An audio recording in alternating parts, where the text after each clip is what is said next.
রাজধানী বাড্ডায় নৃশংস হত্যাকাণ্ড। হিসাব ব্যবস্থাপক নাজমুল হক নিয়াজকে কুপিয়ে হত্যা, 7 দিনেও গ্রেপ্তার নেই। গত 29 ডিসেম্বর রাতে রাজধানীর উত্তর বাড্ডার পুরাতন থানা রোডের একটি ভাড়া বাসায় খুন হন নাজমুল হক নিয়াজ।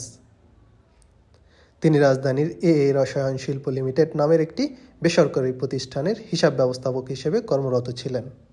নিহতের বাড়ি বরিশালের মেহেন্দিগঞ্জ থানার চরগোপালপুর ইউনিয়নে। তিনি বাড্ডার একটি ভবনের 2য় তলায় 2 কক্ষের একটি বাসায় স্ত্রীকে নিয়ে বসবাস করতেন। যে কক্ষে নিয়াজকে হত্যা করা হয় তার পাশের কক্ষেই রক্তের দাগ পাওয়া গেছে। 2 কক্ষের আসবাবপত্র ছিল সম্পূর্ণ এলোমেলো। পরিবারের ধারণা, জীবন বাঁচাতে এক কক্ষ থেকে অন্য কক্ষে দৌড়ে যাওয়ার চেষ্টা করেছিলেন নিয়াজ, তবে সেখানেই তাকে নৃশংসভাবে হত্যা করা হয়। হত্যাকাণ্ডের পর বাসা থেকে একটি টেলিভিশন এবং নিয়াজের ব্যবহৃত 2টি মোবাইল ফোন নিয়ে যায় দুর্বৃত্তরা।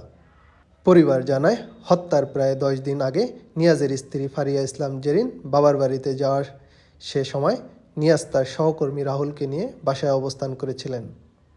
ঘটনার রাত আনুমানিক 11টার দিকে রাহুল জিম থেকে ফিরে বাসার দরজা খোলা দেখতে পান। ভেতরে ঢুকে তিনি নিয়াজকে রক্তাক্ত মরদেহ দেখতে পান। ফারিয়া ইসলাম জেরিন জানান, আমার স্বামীর বিরুদ্ধে কোনো অভিযোগ ছিল না। আমাদের দাম্পত্য জীবন ছিল সুখের। পরিকল্পিতভাবে তাকে হত্যা করে ঘটনাকে ভিন্ন খাতে নেওয়া হচ্ছে, এমনকি তার চরিত্রে দাগ দেওয়ার চেষ্টা করা হচ্ছে। পরিবারের দাবি, ঘটনার সময় বাসার গলির সিসিটিভির ফুটেজ পর্যালোচনা করে একজন ব্যক্তিকে শনাক্ত করা হয়েছে। তাদের ভাষ্য অনুযায়ী ওই ব্যক্তি নিয়াজের একই প্রতিষ্ঠানে কর্মরত এবং তার সঙ্গে নিয়াজের ঘনিষ্ঠতার প্রমাণও ফুটেজ রয়েছে। পরিবার আরও অভিযোগ করে জানান, নিয়াজ যে প্রতিষ্ঠানে কর্মরত ছিলেন সেখানে একটি বড় অঙ্কের আর্থিক অনিয়ম বা মামলার বিষয়ে তিনি অবগত ছিলেন। তবে এই বিষয়ে সংশ্লিষ্ট প্রতিষ্ঠানটির পক্ষ থেকে এখনও কোনো বক্তব্য পাওয়া যায়নি। এ ঘটনায় বাড্ডা থানায় একটি হত্যা মামলা দায়ের করা হয়েছে। পুলিশ জানায়, ময়নাতদন্তের প্রতিবেদন হাতে পাওয়ার পর এবং তদন্ত শেষে হত্যাকাণ্ডের প্রকৃত কারণ জানা যাবে।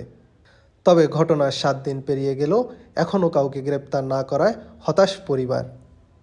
তারা দ্রুত অপরাধীদের শনাক্ত ও গ্রেপ্তারের দাবি জানিয়ে হত্যাকারীদের সর্বোচ্চ শাস্তি নিশ্চিত করার আহ্বান জানিয়েছেন।